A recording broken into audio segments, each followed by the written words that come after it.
is that?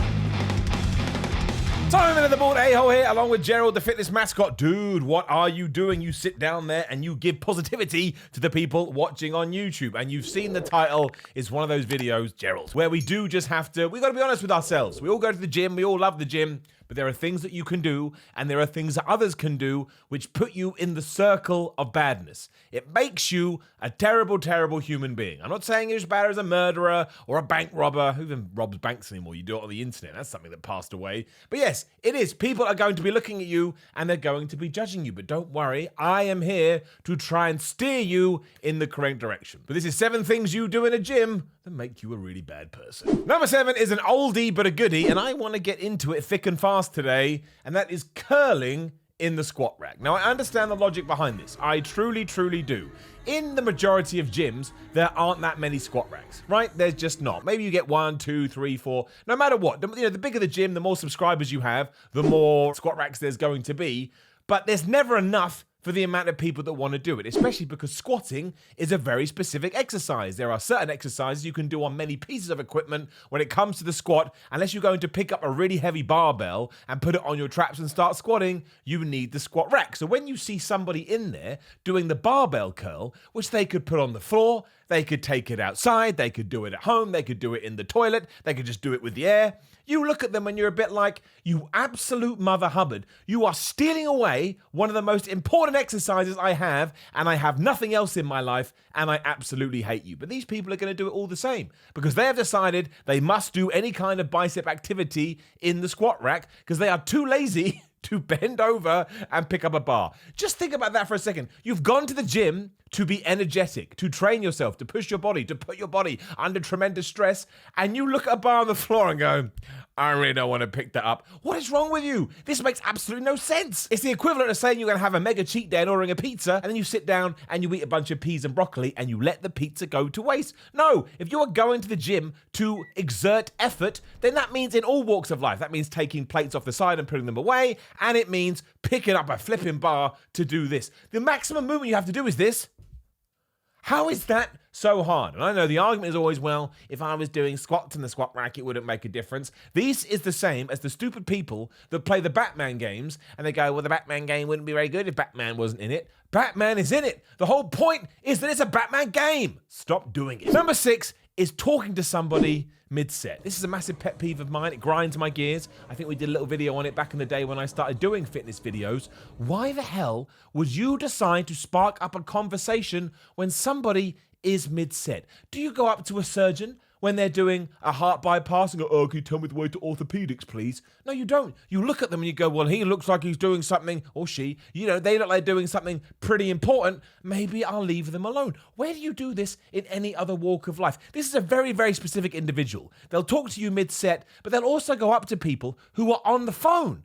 And it's not like there's a magic phone. Even if you're wearing earpods or whatever, Bluetooth headphones, you can still tell when someone's having a conversation, and they will go and try and interrupt them. Why do you think you have moved up to the top of the communication hierarchy? You have not. Don't talk to people when they're lifting weights. If nothing else, it's dangerous. And there's 2 sectors to this as well. One sector 1 is people doing it when you're just doing bicep curls. Okay, it's a couple of dumbbells. Some people do it when you're doing a bench press or when you're doing a deadlift. Bench press especially. A bench press can kill you. Don't pretend otherwise. If you drop that over your neck, you are going to die. How do you expect anybody to answer your stupid question, which 9 times out of 10 is how many sets have you got left? Why does it flipping matter? You can't use it now. What are you going to do? Lie on them and start doing your own chest press? You'll get thrown out of the gym, and I'm pretty sure that's some kind of law breaking too, so you'll get thrown in jail. Stop talking to people when they're lifting weights. Just stop doing it. You are not that important. That's a joke, but you're not. Number 5 is moving people's stuff. Now, admittedly, there's an exception to every rule. If somebody has taken over a bench thinking it's their own personal locker room, I think you should drop kick the whole thing on the floor. That's not what it's there for, but of course the best way is just to politely ask,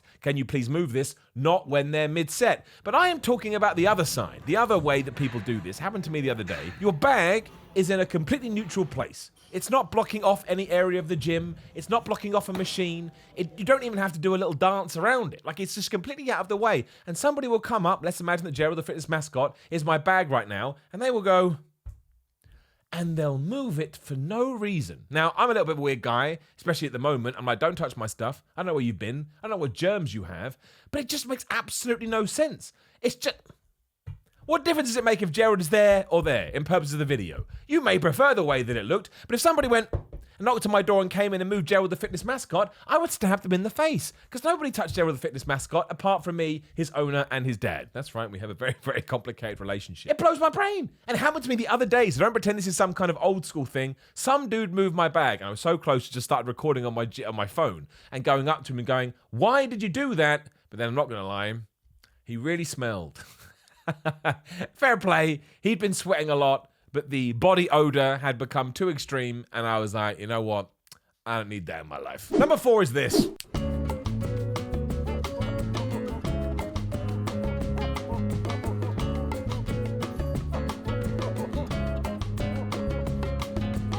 It's not a bed. You don't lie in it. You don't need to rest on it. Even when you're in your rest set, you can be active. You can move around. You can just let other people know that you are trying to do something productive. What are you going to do? Fall asleep? You're going to fall asleep on the bench? If I ever found anyone that had fallen asleep in the gym, I'd steal their stuff. I would, damn it, I didn't want to laugh. I would go through their pockets and I would take their wallet and I'd leave a note. I'd slip a note in there that said, I have just taught you a very valuable lesson. This is too much rest. Number 3 is the machine increaser. This is one of my favorite people in the entire world. I don't understand. It all comes down to ego and it all comes down to self-worth and looking for it in completely the wrong places. You may not have seen this before. I promise you it's the thing. I asked 2 friends of mine that go to the gym and they went, I've absolutely seen that happen. So you'll be waiting to go on a machine. Let's say it's the lat pull down. We love a good lat pull down here on Simon Miller's Fitness channel. What they will do is they will finish their set and they will take what do you even call it? I don't even know, but they'll take the thing that you can change your weight increment with. And let's say they were doing 50 kilograms. They will put it on 80 kilograms, sometimes even 100 kilograms. So when you sit down, you look at them with some form of admiration like, wow, that guy was doing a 100 kilogram lat pull down. Now, if you don't see this, I presume that it could work. But the problem is, I never get to the point where I actually think like that. I get there, I sit down, I move it to where I want it, and that's it. No, because I'm only in the gym for me. The only competition in the gym is me. The Fitness Palace of Love is me versus me from yesterday or last week. That is it. But it happens. The best bit is when you see them move it. It's like, dun, dun, dun, dun, dun. It's like, what are you achieving? You didn't actually lift it. That's like me going on a date and I tell the girl, yeah, I'm worth $10 million, which actually isn't that much in 2020 anymore. I'm worth $10 million. Eventually she's going to be like, all right, show me. Where's your gold car? Why are you bald? Why haven't you bought hair plugs? These are all great questions. You're going to get caught out. Lying is not the answer. So at one point, let's say you did do 100 kilograms. Well, if I go up to you and I say, dude, I'd love to see you do the 100 kilogram lift, you're going to have to go, oh man, I just put my shoulder out and I really need to rest right now. And I'm going to think you're absolutely full of bullshit. Number 2 is doing this lift.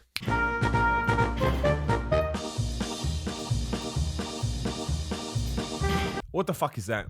What is that? That's right, rare F-bomb. A rare F-bomb. Now, I obviously made that one up, but I see the bizarrest things in gyms, and it does make me just a little bit go, you're a bad I don't think you're a bad person. It perplexes me, though. How do you come up with it? The weirdest one I saw is on a cable machine like that with the handle, and it had 2 handles, and it's kind of like swimming. It's kind of doing this, but there was no range of motion. There was no form. I'm just going to keep doing it. It was like in that Simpsons episode when Bart and Lisa go to fight. Either Bart or Lisa goes, well, I'm just going to do this and walk forward. And if I hit you, I'm going to hit you. How do these people walk around not injured? I injure myself just looking in the mirror and I fall down. These people can just roll around in the gym and nothing happens to them. Maybe I'm just not very lucky. I don't know. But don't do it. Don't do it. Ask someone. We have the internet. You have your phone. Where's my damn phone? You can type in exercise. You can type in, is this exercise making me a numpty? And somebody will tell you. I can't fathom it. And number 1 is not going to the gym.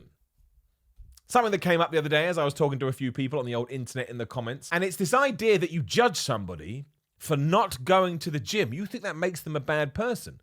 And I was like, I don't agree with that, Jack. I think that's a really bad way to think. Now, again, we've already mentioned it once before. When you go to the gym, it should be for you. That's it. As soon as you bring in outside or exterior motives, you're going to fall off a little bit. You're going to make it far harder. But you can't judge people for not going to the gym, much like they shouldn't judge you for going to the gym. The gym is a hobby. Now, it's a great hobby in the sense that it's going to help your health, it's going to help your fitness, it's going to help your overall well-being, your physical, your fitness, and everything like that. But it's not something that you need to apply and paste onto others. That doesn't make sense. Like, you shouldn't do that ever. Like, I really like pro wrestling, but I don't think if you're not into pro wrestling that you're an absolute moron. Not at all. I don't like that. I think it's a really, really bad pathway to walk down. That somehow, I'm better because I go to the gym. No. I mean, if you want to feel that in your own life, if that's how you get your self-worth and your ego and everything, that's absolutely fine. You need those kind of things to try and succeed.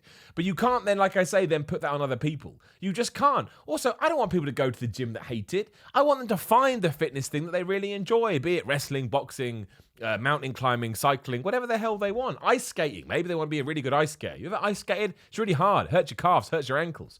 So I disagree with that.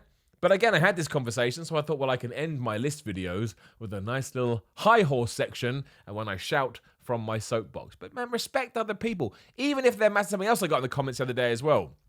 When we did that video about Lizzo, they were like, look at him tiptoeing around, not wanting to insult fat people.